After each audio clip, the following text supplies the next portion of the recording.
আমার প্রিয় সপ্তম শ্রেণীর শিক্ষার্থী বন্ধুরা, তোমাদের সকলকে আমার চ্যানেলে স্বাগত জানাই। আশা করছি তোমরা সকলেই খুব ভালো আছো।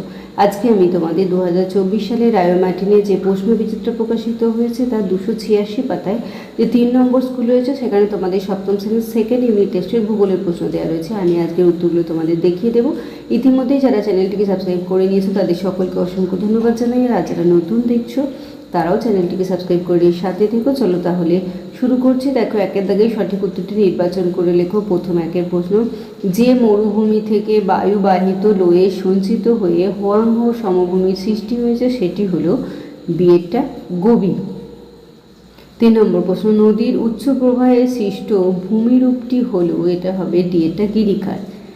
3 নম্বর প্রশ্ন, বিশ্ববিখ্যাত সৌধ তাজমহল যে শিলা দিয়ে তৈরি সেটি হলো, এটা হবে বিয়েরটা মার্বেল। 4 প্রশ্ন, মরু অঞ্চলে শুকনো নদীর খাতগুলিকে বলা হয়, এটা হবে বিয়েরটা ওয়াদি। 5 নম্বর, আফ্রিকার পশ্চিম দিকে প্রবাহিত একটি নদী হলো, এটা কঙ্গো। 2 দাগে দেখো নিচের প্রশ্নগুলির এক কথায় উত্তর দাও। 1 প্রশ্ন, পৃথিবীর সর্বোচ্চ মালভূমির নাম কি? লিখবে পামি। 2 অনিত্যবহ নদীকে মানচিত্রে কোন রঙে দেখানো হয়? কালো।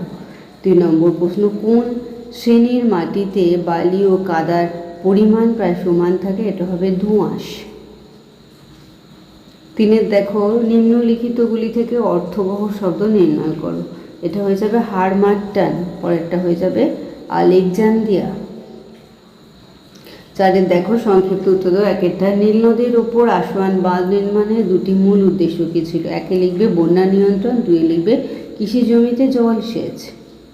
আর 4 হচ্ছে নদীর মোহনায় বদ্বীপ সৃষ্টির 2টি শর্ত উল্লেখ করো। এই উত্তরটা আমি তোমাদের একটু দেখিয়ে দিচ্ছি প্রান্তিক প্রকাশনীর বই থেকে।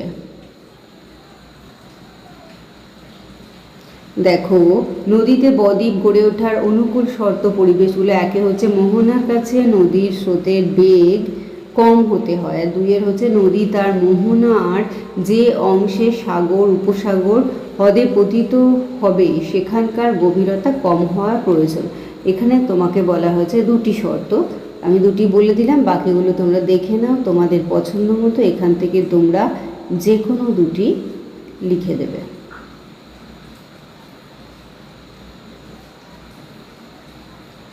পরের প্রশ্নে আমরা চলে যাই। চলো, 5 দাগে দেখো নিম্নলিখিত প্রশ্নগুলির উত্তর দাও। 5 প্রশ্ন, ভূমির ঢাল উচ্চতা ও জনঘনত্বের ভিত্তিতে মালভূমি ও সমভূমির মধ্যে পার্থক্য নিরূপণ করো। এটাও আমরা একটু প্রান্তিক প্রকাশনের বই থেকে দেখে নিয়ে চলো।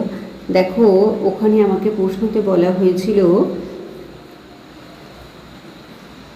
উচ্চতা, প্রথমে হচ্ছে ভূমির ঢাল, তারপর উচ্চতা, তারপর জনঘনত্বের ভিত্তিতে মালভূমি এবং সমভূমির মধ্যে পার্থক্য। এখানে দেখো পর্বত মালভূমি সমভূমি রয়েছে, আমরা পর্বতটাকে নেব না এই ক্ষেত্রে আমাকে মালভূমি সমভূমি নিতে হবে। দেখো, এখানে বলা হয়েছে ভূমির ঢাল উচ্চতা। দেখো, প্রথমে ভূমির ঢাল, এই ক্ষয়েরটা প্রথমে লিখবে ক দিয়ে। শীর্ষ প্রকৃতির দেশে, এখানে মালভূমির ক্ষেত্রে লিখবে চারিদিকে খাড়া ঢাল আছে, আর সমভূমির উপরিভাগ সমতল বা সামান্য ঢেউ খেলানো হয়।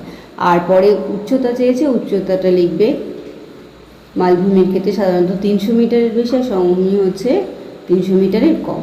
আর পরেরটা জনঘনত্ব বলেছে, মালভূমির ক্ষেত্রে জনঘনত্ব লিখবে যে মালভূমিতে তুলনামূলক কম মানুষ বসবাস করে বা জনঘনত্ব কম দেখা যায়। আর সমভূমির ক্ষেত্রে লিখবে যে সমভূমিতে জনঘনত্ব বেশি।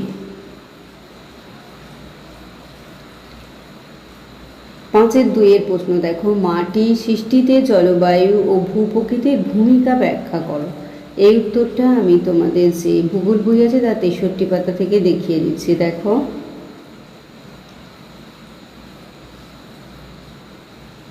এখানে বলা হয়েছে জলবায়ু ভূপ্রকৃতি। জলবায়ুতে লিখবে যে জলবায়ু মাটি তৈরিতে বিশেষ ভূমিকা নেয়। উষ্ণ ও বৃষ্টিবহুল জলবায়ুতে তাড়াতাড়ি মাটি তৈরি হয়, আবার শীতল ও শুষ্ক অঞ্চলে মাটি তৈরি হতে সময় লাগে, তাই উষ্ণ ও আর্দ্র অঞ্চলে মাটির গভীরতা বেশি হয়। তারপর ভূপ্রকৃতিতে বলবে যে ভূমির প্রকৃতি মাটি তৈরিকে প্রভাবিত করে। ভূমির খাড়া ঢালে মাটি তৈরির সুযোগ কম, আবার ভূমির ঢাল যেখানে কম সেখানে ধীরে ধীরে মাটির স্তর তৈরি হতে থাকে। আচ্ছা, পরের প্রশ্নটা আমরা একটু দেখে নিই, অথবা দিয়ে আগ্নেয় ও পাললিক শিলার মধ্যে পার্থক্য লেখো। এই উত্তরটাও আমরা একটু প্রান্তিক প্রকাশনীর বই থেকে দেখে নিয়ে চলো। এই দেখো আগ্নেয় ও পাললিক শিলার বৈশিষ্ট্য একটু দেখে নাও তোমরা।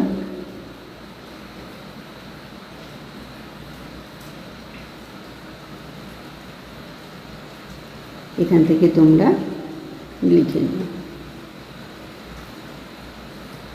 পরের প্রশ্নে চলে যাই আমরা 6-এর দাগে। দেখো 1-এর প্রশ্ন, আফ্রিকা মহাদেশের নিরক্ষীয় অঞ্চল ও ভূমধ্যসাগর সন্নিহিত অঞ্চলে স্বাভাবিক উদ্ভিদ কীভাবে জলবায়ু দ্বারা নিয়ন্ত্রিত হয় তা ব্যাখ্যা করো। এটা তোমাদের যে ভূগোল বই আছে তার 109 এবং 110 পাতাতে আমরা একটু দেখে নেব। চলো দেখো, এই যে নিরক্ষীয় চিরহরিৎ গাছের অরণ্য, আর 110 পাতাতে পেয়ে যাবে এই যে ভূমধ্যসাগরীয় উদ্ভিদ।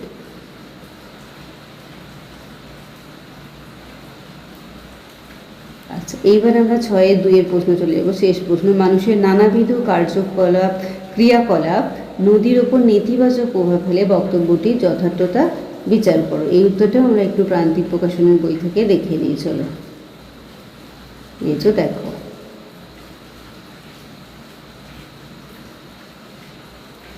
তাহলে আমার প্রিয় সপ্তম শ্রেণীর শিক্ষার্থী বন্ধুরা, আজকে তোমাদের আমি 2024 সালের রায় মার্টিনে যে প্রশ্ন বিচিত্র প্রকাশিত হয়েছে তার 286 পাতা যে 3 নম্বর স্কুল রয়েছে, সেখানে তোমাদের সপ্তম শ্রেণীর সেকেন্ড ইউনিট টেস্টের ভূগোলিক প্রশ্ন দেওয়া রয়েছে। আমি তার উত্তরগুলো দেখে দিলাম, আশা করছি সকলেই বুঝতে পেরেছো। ভিডিওটি দেখার জন্য তোমাদের সকলকে অসংখ্য ধন্যবাদ জানাই। ভালো লাগলে লাইক করো, কমেন্ট করো, বন্ধুদের মধ্যে শেয়ার করো। আর আগামী দিনে নতুন নতুন ক্লাসগুলো পাওয়ার জন্য অবশ্যই চ্যানেলটিকে সাবস্ক্রাইব করে সাথে থেকো। তোমরা সকলে খুব ভালো থেকো।